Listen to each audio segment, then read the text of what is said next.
3 Super Bowl rings, Randy Cross.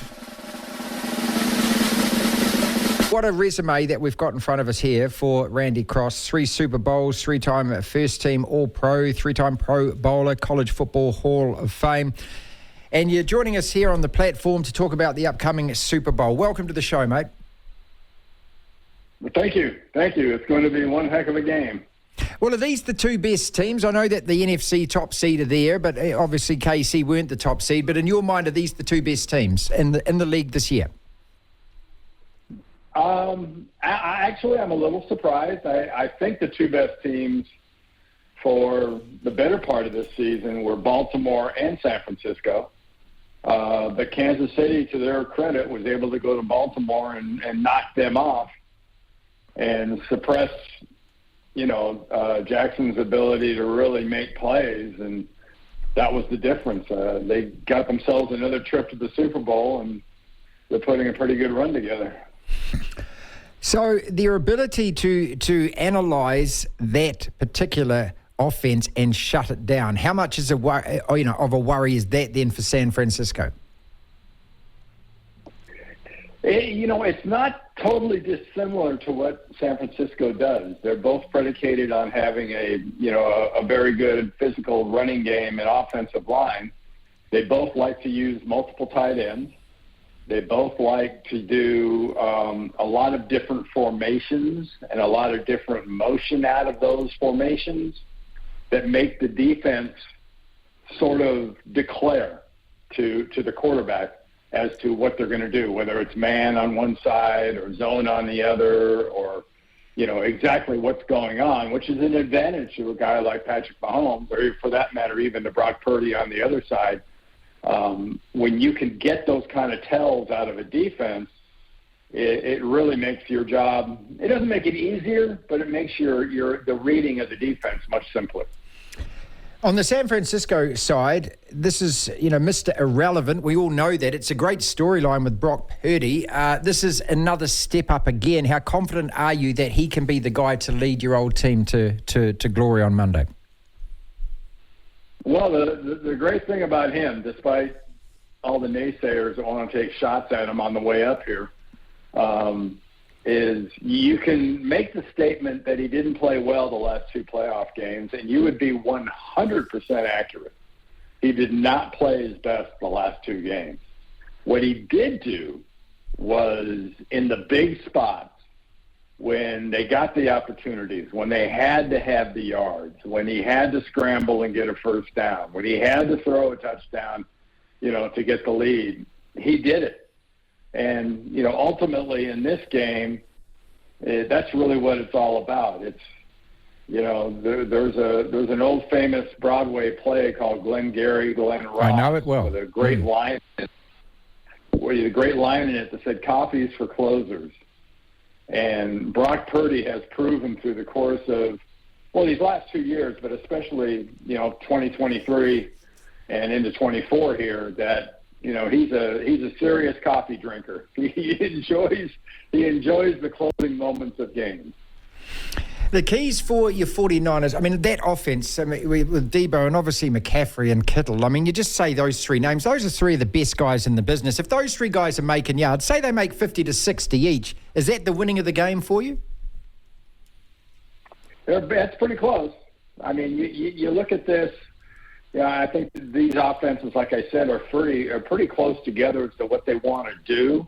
And they've got sort of both have a little bit of the same DNA in that they both want to run the ball and they both want to be able to play action. The difference is Kansas City, with their coordinator, Steve Spagnuolo, probably runs more man than almost anybody else in the league. And that really enables them to get pressure on a quarterback with only maybe at times 4 guys or even 5 guys rushing. And that's a real advantage. And, what San Francisco is going to have to do, they've got to be able to run the ball effectively. And that's also been something on the other side of the ball for the 49ers, that they've had some serious issues the last 2 weeks. The last 2 times they've been on the field, their opponents have ran the ball really, really well against them. And if Kansas City can run equally as well, as, the last two opponents, they're going to have a hard time beating the Chiefs, because you can't beat the Chiefs if they can run the ball. Randy Cross is with us. He's won 3 Super Bowls. You know exactly what you have to do in that game at that time. Randy, how much of it is on the day that you've got to seize the day and seize those moments? I suppose what I'm trying to ask you is, at any time during that Super Bowls, those wins, did you feel you had it before the final whistle? What's the key to winning, at that time under that stress?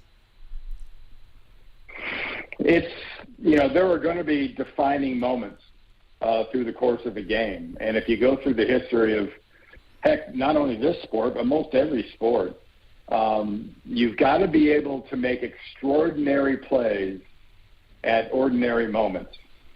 Whether it's not dropping an interception or making a catch or making a run or making a block. And it happens repeatedly through the course of these games. And the later in the game it gets, the harder it is to do, because, pressure affects people a lot of different ways. And it's highly unusual for players to get more relaxed the more pressure they're under. I played with a quarterback in Joe Montana that almost didn't have a pulse in the biggest moments. Right. He was totally unaffected by that kind of pressure. And, that's the way Mahomes played. That's the way Purdy has played. But, Baltimore played earlier in the year against San Francisco and really showed that they can kind of get bullied, and they can get pressured, and they can get forced into mistakes. And if I was Kansas City, I'd spend a lot of time analyzing that game and trying to fit it to what I do. On a personal level, when you were playing, your job's to protect that guy, isn't it? How demanding physically was that as a job? It's a little bit crazy because, obviously you can't see what you're protecting. And you almost have to have the player you're blocking has to be your eyes, because he's going to react to the quarterback. In my case, it was Joe. In this case, it's Brock. So, if I know exactly where the setup point is behind me, how many yards it is behind me, how many yards to the right or the left it is behind me, and I can use my body position to stop that defender from getting there. Well, they don't always stay in that spot. And you can say that about both these quarterbacks. They like to move around and scooch around in the pocket or run and scramble. So that makes your job a lot more difficult, because you have to be able to adjust and sort of readjust at times, and be able to reaccelerate and get back in front of somebody who's desperately trying to get away from you. So it can be very, very difficult in these situations. And like I said earlier, and the later it gets in a game, the more difficult it gets. And how did you used to define whether you've had a great game or not? Do you define that with the collective of you, the collective line protecting your quarterback, or is it how well Joe played? How did you personally define? Well, ultimately in this game, it's whether you win or lose. Right. In this league, there's in this game, actually, there's one winner, and that loser of this game represents the other 30 losers. You have to define it by wins and losses. When you're done with the game how you play. You may not know exactly how every play went, but whether you played your best by the time it's over. At times that can be tough to deal with. At times you can take condolences that you finished really, really well and you won the game, and you've got some areas that you've got to clean up. But, it's kind of like in golf. People talk about all the time, he had to know. Well, of course he knew. He's the guy that hit the ball. The guy that's hitting the ball always knows. So the guy throwing the ball or making the block or making the run, they always know whether it's a good play or a bad play. Randy Cross is with us, winner of 3 Super Bowls. I'm saying that because also how important is it that Kansas have been there, done it recently? Of course, beat San Francisco for Mahomes' first title. But as a player, I suppose you get it in your head, you think, I've made a Super Bowl, we'll get back to another one. And fortunately for you guys, through that period in the 80s, the team got to 4 Super Bowls. But they're very precious, aren't they? And for a lot of players, they don't even make one. So just to isolate this particular game, what is going to go through the heads of the 49ers players? Is it that kind of desperation that it might be the only chance they get to win one? Well, there are a good number of them that were on the team the last time they played in the Super Bowl against Kansas City. So, they can tell the other guys that haven't been there mainly what it feels like. The guys know what it's like to lose, but losing in a situation like this has got to be especially tough because there's no recourse. In the regular season, there's recourse. There's another game. There's the playoffs. There's other things out in front of you. This game, winning and losing this game affects careers. It affects legacies. And Kansas City's in the process of building one hell of a legacy, trying to be a back-to-back Super Bowl winner. I'm very surprised they're not favored in this game the way they played the last few weeks, in contrast to how the Niners had played the last few weeks. I thought Kansas City be a 4 or 5 point favorite, not a 1.5 point underdog. Yeah, it's bizarre that, isn't it, eh? Because also they go and, as you say, defending champs, they've got all the experience. And forget the regular season when they had the drop season, they were struggling at various times. Guess what? They're back in the Super Bowl and they're the champions. Doesn't that say everything you need to know? No, it really does. It really does. And that's the toughest thing is doing what they're doing right now. Because when you win a Super Bowl, the hardest thing is you've got to, as a team, have complete collective amnesia. You've got to forget about what you did. You've got to forget about how you got there. You've got to forget about all that week-to-week suffering and success you had, and you've got to start over. And it's very, very difficult. Andy Reid and his team, deserve all the praise they get for being able to kind of compartmentalize everything and go into this season as a completely separate entity. And not having nothing to do with last year's success. If you've got sort of that success hangover going into a season, there's no shot you're going to go back to a game like this. It's just too hard, and there are too many people trying to take everything away from you. Randy, do you have a favourite out of the ones that you won? And how much do you actually remember about those games? Do you need to go back and watch, well, I'm going to say a videotape of them because it was video back then. Do you need to, or can you visualise, if you sit there and spend a couple of minutes to yourself, can you actually take yourself right back to those games and moments? Yeah, I think so. I can, without resorting to the VHS, if you will. Yeah. I can go back and recall quite a bit of those games. And it's funny because the big games you play in that you're successful are very memorable, but it's very odd in this particular sport, and I think sport in general. But the ones where you don't get it, where you're not as successful, which are kind of crushing losses, those games, memory-wise, tend to stick out to me more than the wins did. The wins are surrounded by confetti and fireworks and, slaps on the back and everything else. And those are great. But when you're not successful, it can be a much more introspective occurrence. And it's something that at least I have found tends to stick with you a lot longer. Where are your rings? Not too far from me right now in a nice little safe. Right. Do you get them out and look at them at a time like this?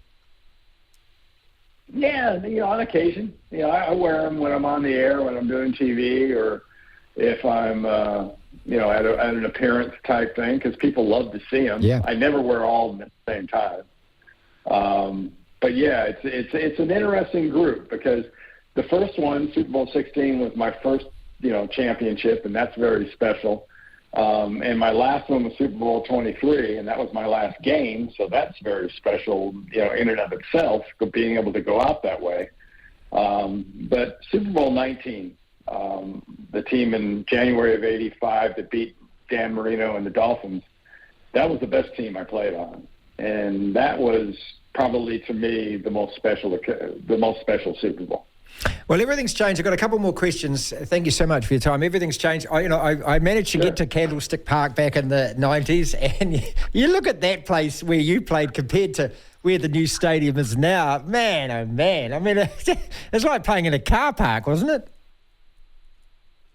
And comparatively speaking, yeah. It was, the interesting thing about it, the way it was built, and it was right on the bay, is the field itself was below sea level. So the playing surface and the quality of the playing surface pretty much depended on what time the tides were really hitting. Yeah. And which was completely different from this new high-tech place that they're playing in now. So it was a much more, let's say, intimate, kind of closed-in type experience. But I wouldn't have traded it for anything. It had there was a lot of blood, sweat, tears, more tears than anything else in the early years. But it was a wonderful old stadium that I'm glad I played in. These new ones don't tend to have quite as much personality. And finally, look, when game time gets underway and kicks off, of course, it's all about what does happen on the field. But this year, there has been a huge distraction for Kansas City off the field. And obviously, the NFL are making the most out of this because Taylor Swift has brought a whole new legion of young fans that probably wouldn't watch NFL. How do you feel about all of that and the kind of constant media circus that goes around it? And will it be a distraction at all during this game? I don't think so. What did they say? The total, screen time when they played at Buffalo a couple weeks ago was 51, 53 seconds, something like that. So you're talking about, not even 1% of the viewing time of a game. I don't think it's something TV likes to do. It's something TV loves to show because of the appeal to, the other types of viewers. You have to remember that the Super Bowl always draws the biggest audience in the year. And this is the number one TV event, the Super Bowl. So you've got to figure you're going to see even more than a normal game because more of the people that watch a Super Bowl aren't football fans. They're watching for the commercials. They're watching for the social matter of just sort of being at a party or being at an event.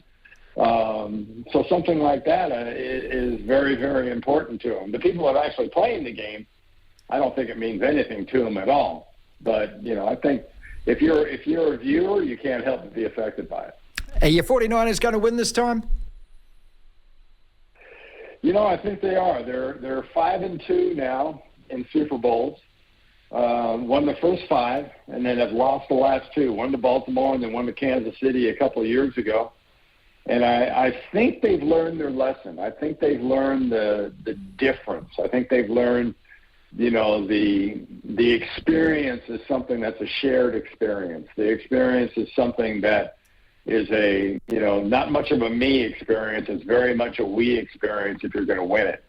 And they're showing all the signs that that's very important to them. And to me, I think that's something that designates a team that's ready to win a championship. So, yeah, I think my old team is going to win it. I think we're going to win it late in the fourth quarter, whether a defensive or offensive score, and that's going to be the difference.